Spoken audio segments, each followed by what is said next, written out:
Welcome to my channel zoom study.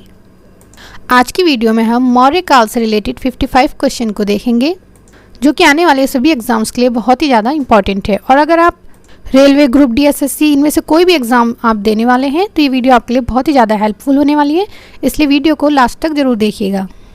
तो चलिए शुरू करते हैं। फर्स्ट क्वेश्चन है, निम्न में से कौन सा राजवंश सबसे ज़्यादा प्राचीनतम है? आंसर है ए। इन चारों में ही जो मौर्य वंश है ये सबसे ज़्यादा प्राचीनतम है। मगध पर जब नंद वंश का शासक था तो नंद वंश का जो आखिरी शासक था घनानंद, तो घनानंद को चंद्रगुप्त मौर्य ने हराकर जो थी मगध पर मौर्य वंश की नींव डाली थी। और बाकी ये गुप्त, कुषाण और सातवाहन वंश जो है ये इसके बाद के वंश है।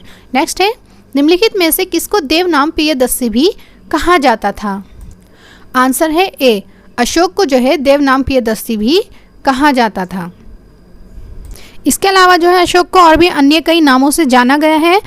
जो अशोक का लघु शिलालेख था उसमें इसको बुद्ध शाक्य कहा गया है। और सर्वप्रथम मास्की अभिलेख में अशोक का नाम वो अशोक मिलता है। जो दीप वंश है तो दीप वंश में अशोक को उज्जैनी करमोली कहा गया है। इस तरह अशोक को अलग अलग जगहों पर अलग अलग नामों से इसको जाना गया है। इसके अलग अलग शिलालेखों में इसका अलग अलग नाम पाया गया है। शिलालेखों में भी और ग्रंथों में, कुछ ग्रंथ हैं ग्रंथों में भी इनके अलग नाम प्राप्त हुए हैं। मास्की, गुर्जरन, नेतुर और उडेगोलन इन अभिलेखों में अशोक का व्यक्तिगत नाम मिलता है। नेक्स्ट है, मौर्य काल में शिक्षा का सर्वाधिक प्रसिद्ध केंद्र कौन सा था? आंसर है सी। तक्षशिला जो था मौर्य काल में शिक्षा का सर्वाधिक प्रसिद्ध केंद्र था। नेक्स्ट है, कलिंग विजय के बाद अशोक महान ने निम्नलिखित में से किस धर्म को अंगीकार किया था? आंसर है बी। कलिंग विजय के बाद अशोक ने बौद्ध धर्म को स्वीकार किया था। कलिंग विजय के बाद अशोक का हृदय परिवर्तन हुआ और उसने भेरी घोष के स्थान पर धम्म घोष को अपनाया था। और उपगुप्त ने अशोक को बौद्ध धर्म की दीक्षा दी थी। नेक्स्ट है, निम्न में से कौन मौर्य वंश का शासक नहीं था? आंसर है डी। बिंबिसार ये मौर्य वंश का शासक नहीं था, यह हर्यक वंश का शासक था। नेक्स्ट है, कौटिल्य के अर्थशास्त्र में किस पहलू पर प्रकाश डाला गया है? आंसर है सी। कौटिल्य का अर्थशास्त्र वो राजनीति पर लिखा गया ग्रंथ है और इसमें राजनीतिक नीतियों पर प्रकाश डाला गया है।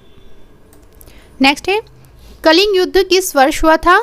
आंसर है ए। 261 ईसा पूर्व में कलिंग युद्ध लड़ा गया था अशोक के राज्याभिषेक के 8वें वर्ष। नेक्स्ट है, चंद्रगुप्त के शासन विस्तार में किसने मुख्य रूप से मदद की थी? आंसर है सी। चाणक्य ने चंद्रगुप्त के शासन विस्तार में इसकी मदद की थी। नेक्स्ट है, निम्न में से किसके ग्रंथ में चंद्रगुप्त मौर्य का विशिष्ट रूप से वर्णन हुआ है? आंसर है बी। विशाखदत्त के ग्रंथ में चंद्रगुप्त मौर्य का विशिष्ट रूप से वर्णन हुआ है। विशाखदत्त के ग्रंथ का नाम आप हमें कमेंट में बताइएगा। नेक्स्ट क्वेश्चन है, सांची किस कला मूर्ति कला का निरूपण करता है? आंसर है बी। बौद्ध कला का। सांची वो बौद्ध मूर्ति कला का निरूपण करता है। नेक्स्ट है, अशोक के शिलालेखों में किस भाषा का प्रयोग किया गया है? आंसर है बी। प्राकृत भाषा का अशोक के शिलालेखों में प्रयोग किया गया है।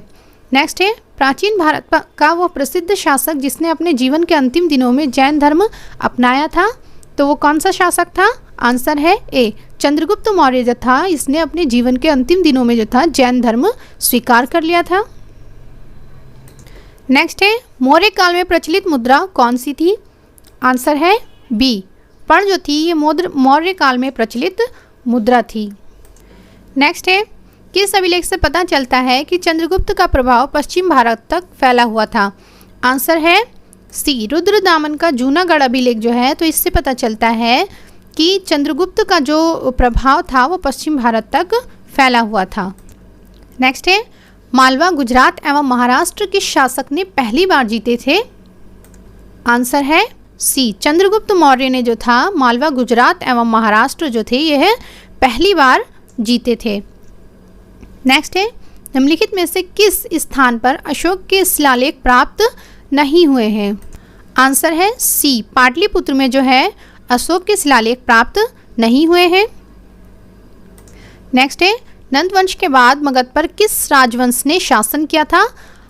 आंसर है ए, मौर्य वंश ने शासन किया था। नंद वंश के अंतिम शासक घनानंद को हराकर चंद्रगुप्त मौर्य ने मगध पर जो था मौर्य वंश की नींव डाली थी। नेक्स्ट है, इस क्वेश्चन में थोड़ी मिस्टेक हुई है। क्वेश्चन है, निम्नलिखित में से किस मौर्य राजा ने दक्कन की विजय प्राप्त की थी? आंसर है बी, चंद्रगुप्त मौर्य ने जो थी दक्कन पर विजय प्राप्त की थी। नेक्स्ट है, मेगस्थनीज ने भारतीय समाज को कितनी श्रेणियों में विभाजित किया है? आंसर है डी, 7 श्रेणियों में जो है मेगस्थनीज ने भारतीय समाज को विभाजित किया है। नेक्स्ट है, पाटलिपुत्र को किस शासक ने सर्वप्रथम अपनी राजधानी बनाया? आंसर है ए, चंद्रगुप्त मौर्य ने जो है सर्वप्रथम पाटलिपुत्र को अपनी राजधानी बनाया था। नेक्स्ट है, पाटलिपुत्र में स्थित चंद्रगुप्त का महल किसका बना है? आंसर है सी, चंद्रगुप्त का महल जो है वो लकड़ी का बना है। नेक्स्ट है, प्रथम भारतीय साम्राज्य किसके द्वारा स्थापित किया गया? आंसर है बी, चंद्रगुप्त मौर्य द्वारा जो था प्रथम भारतीय साम्राज्य स्थापित किया गया था। नेक्स्ट है, उत्तराखंड में अशोक का शिलालेख कहाँ स्थित है? आंसर है डी, कालसी में जो है अशोक का शिलालेख स्थित है। नेक्स्ट है, सांची का स्तूप किसने बनवाया था? आंसर है डी, सांची का स्तूप जो था वो अशोक द्वारा बनवाया गया था। नेक्स्ट है, कलिंग युद्ध की विजय तथा क्षत्रियों का वर्णन अशोक के किस शिलालेख में है? आंसर है डी, जो अशोक का 13वां शिलालेख है उसमें जो है कलिंग युद्ध का वर्णन और क्षत्रियों का वर्णन है। नेक्स्ट है, यूनानी राजदूत मेगस्थनीज भारत में किसके दरबार में आए थे? आंसर है सी, मेगस्थनीज जो थे चंद्रगुप्त मौर्य के दरबार में आए थे। नेक्स्ट है, निम्नलिखित में से कौन सा वंश जो था मौर्य वंश के बाद आया था? आंसर है सी, शुंग वंश जो था ये मौर्य वंश के बाद आया था। नेक्स्ट है, अशोक ने किस बौद्ध साधु से प्रभावित होकर बौद्ध धर्म अपनाया था? आंसर है बी, उपगुप्त से प्रभावित होकर जो है अशोक ने बौद्ध धर्म अपनाया था। नेक्स्ट है, सांची का महान स्तूप स्थित है? आंसर है सी, मध्य प्रदेश में जो है सांची का स्तूप स्थित है, मध्य प्रदेश के रायसेन जिले में। नेक्स्ट है, चंद्रगुप्त का प्रसिद्ध गुरु चाणक्य निम्नलिखित में से किस विद्या केंद्र से संबंधित था? आंसर है ए, तक्षशिला से जो है चंद्रगुप्त का गुरु चाणक्य जो था तक्षशिला से संबंधित था और जो तक्षशिला था ये मौर्य काल में शिक्षा का प्रसिद्ध केंद्र था। नेक्स्ट है, यूनानियों को भारत से बाहर किसने निकाला था? आंसर है ए, चंद्रगुप्त मौर्य ने जो था यूनानियों को भारत से बाहर निकाला था। नेक्स्ट है, पंचतंत्र कब लिखा गया था?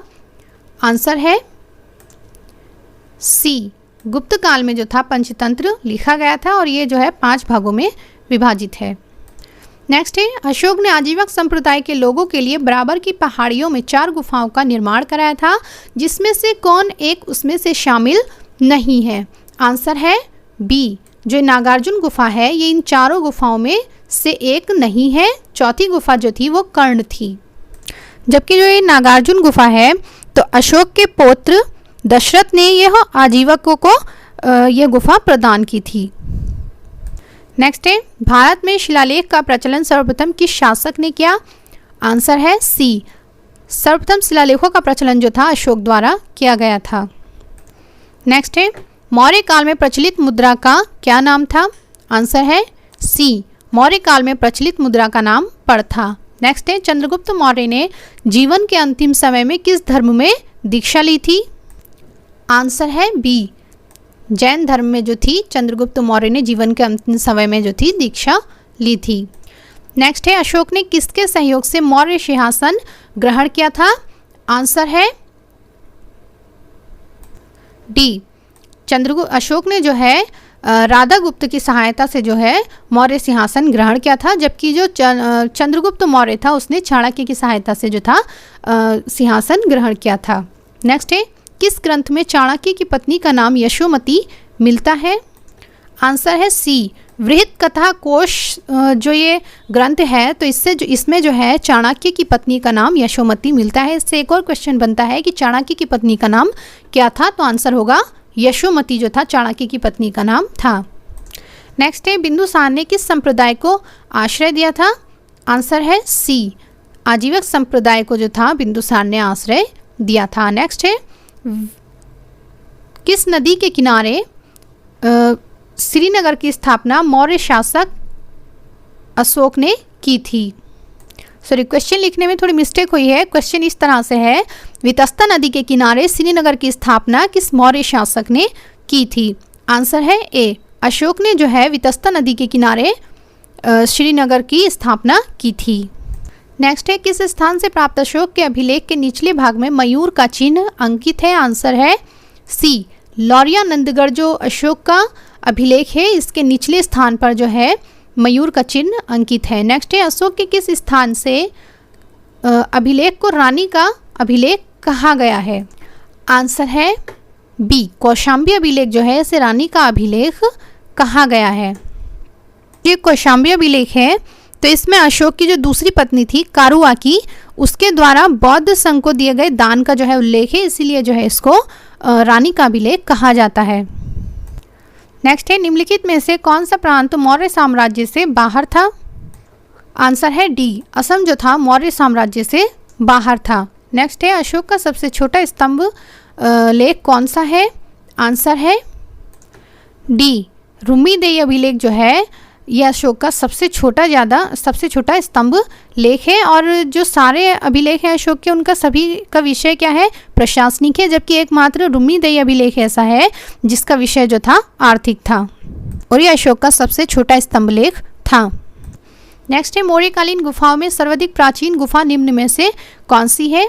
आंसर है सी, जो बराबर की गुफा है आजीवक संप्रदाय को ये दी गई थी, तो ये जो है सबसे ज़्यादा प्राचीन गुफा है। नेक्स्ट है, अशोक का सबसे लंबा स्तंभ लेख निम्न में से कौन सा है?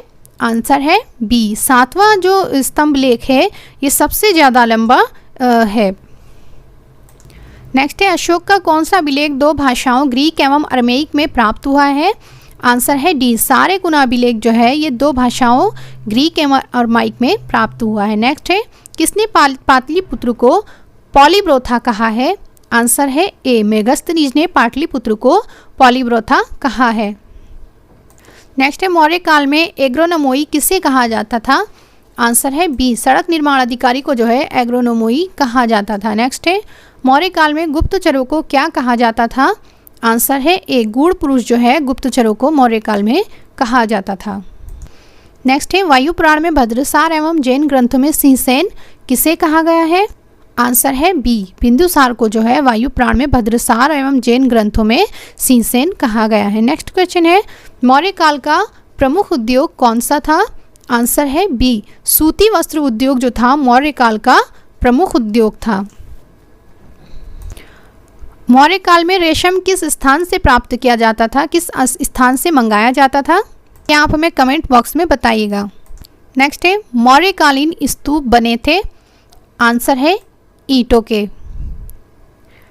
नेक्स्ट है, अशोक के सभी अभिलेखों का विषय प्रशासनिक था, एकमात्र कौन सा अभिलेख है जिसका विषय आर्थिक था? आंसर है डी, रुम्मीदेई अभिलेख जो है एकमात्र ऐसा अभिलेख था जो कि जिसका विषय क्या था? आर्थिक था और नेपाल की तराई में जो था यह अभिलेख प्राप्त हुआ था। नेक्स्ट है, अशोक ने राष्ट्रीय भाषा एवं लिपि के रूप में किससे अपनाया है?